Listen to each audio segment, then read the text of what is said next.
అన్నమాట. అర్థమవుతుందండి. మనం ఎప్పుడు కూడా అవమానపడేవారుగా ఉండకూడదు అని అంటే మన నమ్మిక, మన ఆశ ఏమై ఉండాలి?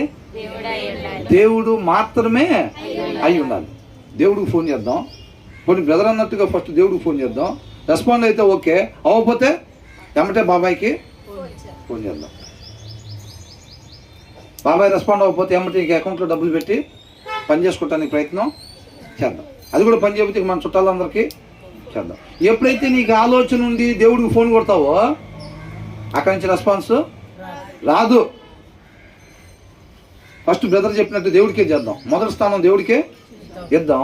ఒకవేళ దేవుడు రెస్పాండ్ అవ్వకపోతే కనుక బాబాయ్కి అనుకుంటాము, అప్పుడే దేవుడి దగ్గర నుంచి రెస్పాన్స్ రాదు. ఫరో సైన్యం యొక్క రథాలు వస్తూ ఉంటే వాళ్ళు చూసి భయపడిపోయి ఏం చేశారు? ఫస్ట్ దేవుడికి మొరపెట్టారు. అవునా? దేవా మమ్మల్ని కాపాడి ఇరుక్కుపోయాము ఇక్కడ అని అన్నాడు.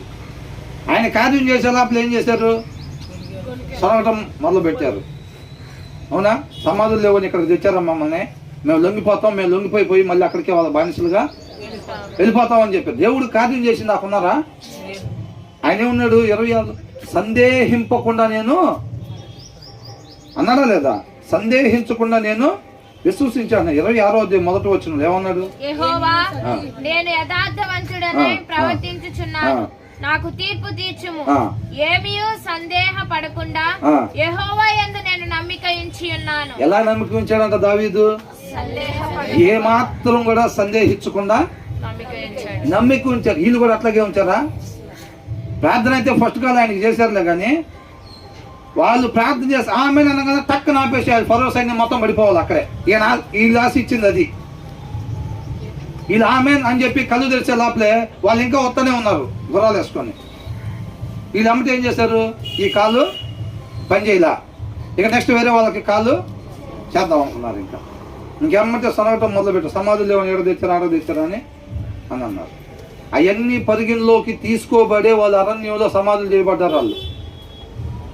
అవునండి, వాళ్ళ మీద మోపబడింది అదేగా. వాళ్ళు విధేయతని చూపలేదు వాళ్ళు. మనం అడిగే టైం కాదండి. ఇప్పుడు పరిస్థితి అలాగ ఉంది. ఇప్పుడు ఇంటి పక్కన భయంకరంగా గొడవ ఆడుతుంది, ఎట్లా ఉంది. మనం ప్రార్థన చేసాం, అయినా సరే దానికి మనం అడిగే సమయం సరైన సమయం కాదు, కానీ ఆయన మనకి ఇచ్చే సమయం సరైన సమయము. అర్థమవుతుందండి? ఆయన చిత్తానుసారంగానే అడుగుతాం. ప్రభు ఆయన చిత్తానుసారంగానే కదా అడిగాం. ఆమె నానంగానే మరి మనం ముందు ఉండాలి కదా. అది అంటే అలాగా కాదు. నువ్వు ఆయన చిత్తానుసారంగా అడిగావు, కరెక్టే. దానికి ఏ సమయం అయితే సరైన సమయం దేవుడు